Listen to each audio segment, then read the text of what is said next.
Dear students, how are you? I am Amir. I am fine, and as you know that we are conducting series of lectures of chemistry, class 9, and this is chapter number 1, Introduction to Chemistry, and lecture number 5, and this is our last topic, the scientific approach in chemistry. What is meant by the scientific approach? It is a way of investigating things and test them and then comes to a conclusion after certain experiments. Scientific approach का मतलब क्या है कि किसी भी phenomena को first observe किया जाए, उसका मुशाहिदा किया जाए, उस मुशाहिदे के बाद उसमें से सर्टेन क्वेश्चन रेज किए जाएं, उन क्वेश्चंस की बुनियाद पर कोई हाइपोथेसिस क्रिएट किया जाए, उस हाइपोथेसिस को फर्दर इन्वेस्टिगेट करने के बाद उस हाइपोथेसिस की बुनियाद पर एक थ्योरी डेवलप की जाए, उस थ्योरी को एक्सपेरिमेंटल स्टेजेस पर प्रूफ होने की सूरत में साइंटिफिक लॉ की सूरत में पेश किया जाए. This is known as scientific method और scientific approach. This approach is applicable in all wake of sciences, न सिर्फ केमिस्ट्री के लिए बल्कि biology, physics and any other sciences the same approach is applicable और इम्प्लीमेंटेड. ये अप्रोच हर किस्म की साइंस के दौरान इम्प्लीमेंट की जाती है.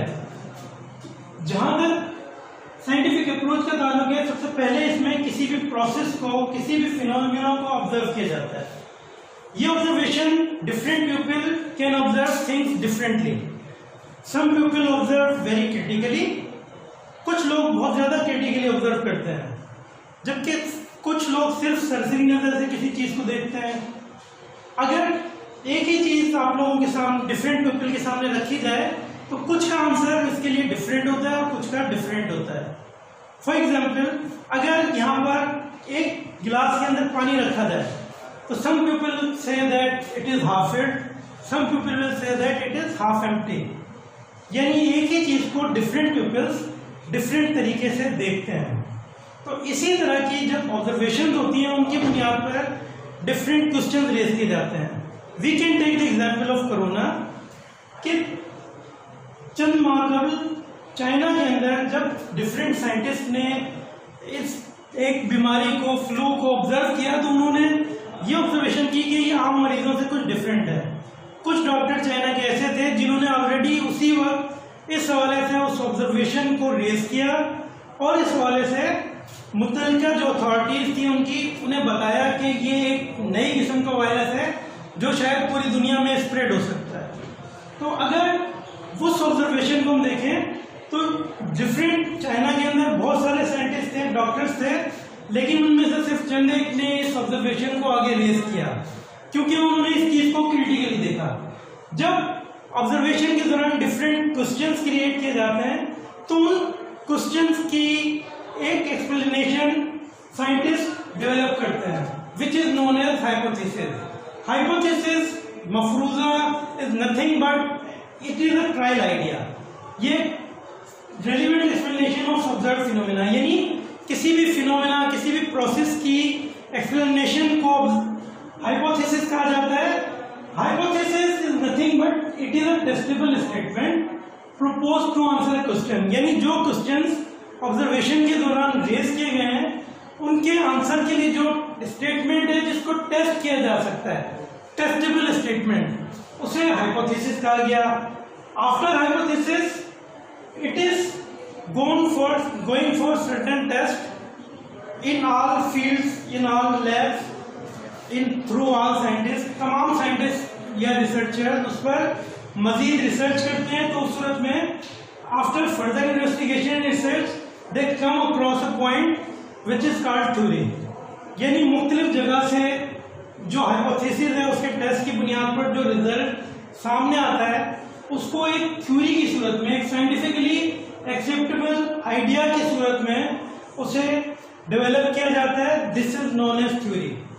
Again, theory is not sure. Theory भी जरूरी नहीं है कि सही हो. उस थ्योरी के ऊपर क्या किया जाता है? एनालिसिस किया जाता है. एनालिसिस किस तरह किया जाता है? Theory is analysed through certain experiments. पर मुख्तलिफ experiment through out the world researchers conduct करते हैं जो उस फील्ड से बिलोंग करते हैं, और उसके बाद उन एक्सपेरिमेंट्स की बुनियाद पर अगर this proof true then it becomes scientific law. अगर ये प्रूफ साबित होती है तो उस सूरत में उसे साइंटिफिक लॉ के तौर पर पेश किया जाता है। अगर ये फॉल्स होती है तो उस सूरत में again we come across observation stage और हाइपोथेसिस स्टेज। हम दोबारा से ऑब्जर्वेशन की स्टेज में चले जाते हैं, क्योंकि जरूरी नहीं है कि ऑल थ्योरीज प्रूफ ट्रू। कुछ थ्योरीज फॉल्स भी हो सकती हैं, उनको मजीद इनहांस किया जा सकता है, डेवलप किया जा सकता है। We can take example of Dalton atomic theory कि उसको फर्दर इनहांस किया गया रदरफोर्ड मॉडल में या बोर्ड थ्योरी में।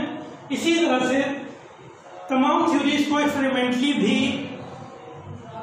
प्रूव नहीं किया जा सकता है। बहुत सी थ्योरीज ऐसी होती हैं जो मैथमेटिकली बहुत ज्यादा साउंड होती हैं। For example Einstein theory of relativity, mathematically it is very sound.